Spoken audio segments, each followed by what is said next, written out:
اور دھمکی بھی اس نوجوان کو باز نہ رکھ سکی۔ وہ دن میں 18 گھنٹے کام کرتا اور تھک ہار کر فیکٹری میں ہی زمین کے فرش پر ٹانگیں پسارتا اور پھر نیند کی وادی میں چلا جاتا۔ یہ اس کا معمول بن چکا تھا۔ آس پاس کے لوگ اسے دیوانہ کہتے، لیکن یہ ان کی پرواہ کیے بغیر اپنے کام سے کام رکھتا۔ یہ اپنی پرانی بائک پر سامان رکھتا اور دکانوں پر چیزیں سپلائی کرتا۔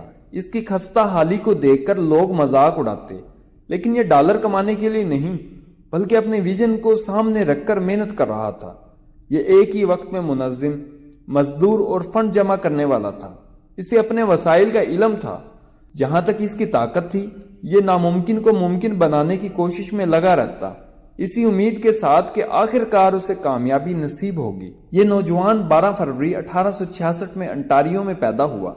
اس نوجوان نے ہائی اسکول سے اپنی تعلیم مکمل کرنے کے بعد 1884 میں case school of applied sciences, جو آج ویسٹرن یونیورسٹی کے نام سے مشہور ہے، میں داخلہ لے لیا اور آب شور یعنی برائن کی ساخت میں ریسرچ پر اسپیشلائزیشن کرنے لگا۔ یہ برائن کے سیمپل اس دولت سے مالا مال علاقوں سے تلاش کرتا۔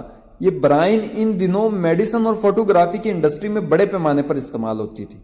1888 میں گریجویشن مکمل کرنے کے بعد 1 سال کے لیے کیمسٹری کے پروفیسر رہا۔ اس دوران بھی اس نے ریسرچ کا عمل جاری رکھا کہ وہ کس طرح آب شور سے مختلف کیمیکل حاصل کرے۔ 1889 سے اس کا بزنس کیریئر شروع ہوتا ہے۔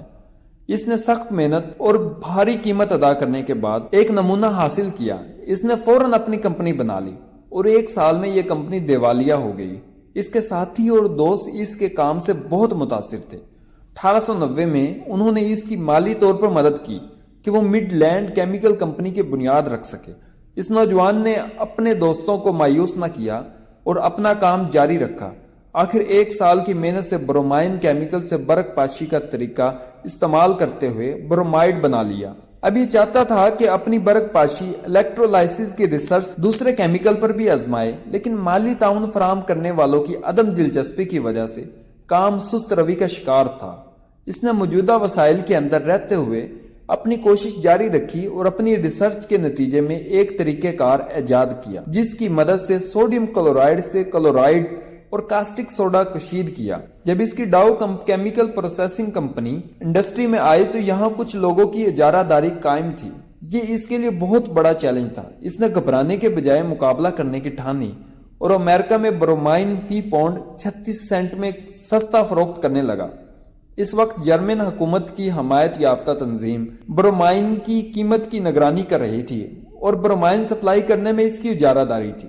یہ امریکہ میں برومائن فی پاؤنڈ 49 سینٹ میں بیچا کرتا تھا۔ جرمن تنظیم نے واضح طور پر اس نوجوان کو دھمکی دی کہ اگر اس نے دوسرے ممالک میں برومائن فروخت کرنے کی کوشش کی تو وہ اس کی مارکیٹ گرا دیں گے، لیکن اس نے ان کی دھمکی کو سنجیدہ نہ لیا۔ 1904 میں اس نے انگلینڈ کو سستے داموں برومائن برآمد کرنا شروع کر دی۔ چند ماہ بعد اس تنظیم کا نمائندہ اس نوجوان کے دفتر میں آتا ہے اور اسے کہتا ہے کہ وہ اپنی ایکسپورٹ سے دستبردار ہو جائے۔ یہ دلیر اور بہادر نوجوان دھمکیوں کو خاطر میں نہ لاتے ہوئے انگلینڈ اور جاپان کو اپنی برومائن بیچتا رہا۔ اس نوجوان نے یہ دیکھتے ہوئے امریکہ کی مارکیٹ کو بالکل گرا دیا اور برومائن فی پاؤنڈ 15 سینٹ میں فروخت ہونے لگی تاکہ یہ اپنے بزنس سے باز آ جائے۔ لیکن یہ بھی رکنے والا نہ تھا۔ اس نے اس سازش سے فائدہ اٹھانے کا عزم لیا اور اپنے لوگوں کو اس کام پر لگا دیا کہ وہ مقامی سطح پر ہزاروں ٹن کی صورت میں جرمن برومائن خرید لے۔ یہ اس برومائن کو خرید کر دوبارہ پیکنگ کرتے اور یورپ کو 27 سینٹ میں فروخت کر دیتے۔ اس تنظیم نے دیکھا کہ ان کی چال ان پر الٹی پڑ گئی کہ یہ نوجوان ان کے ملک جرمن میں ہی اس برومائن کو 27 سینٹ میں فروخت کر رہا ہے۔ اس نوجوان نے ثابت کر دیا کہ غلط ہتھ کنڈوں کے ذریعے کسی کو مات دینا مشکل ہوتا ہے اور انسان خود اس گڑھے میں گر جاتا ہے۔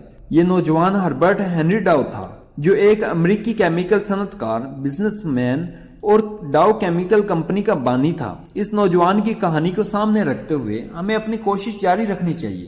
اگر کوئی ہماری راہ میں روڑے اٹکاتا ہے تو ہم اس سے دست و گریباں نہ ہوں بلکہ اپنے مقصد پر توجہ مرکوز رکھیں۔ اس کا ایک قول بہت مشہور ہے جو ہمارے لیے نصیحت آمیز ہے: اگر آپ لوگوں سے اچھا کام نہیں کر سکتے تو اس کام کو کیوں کرتے ہو؟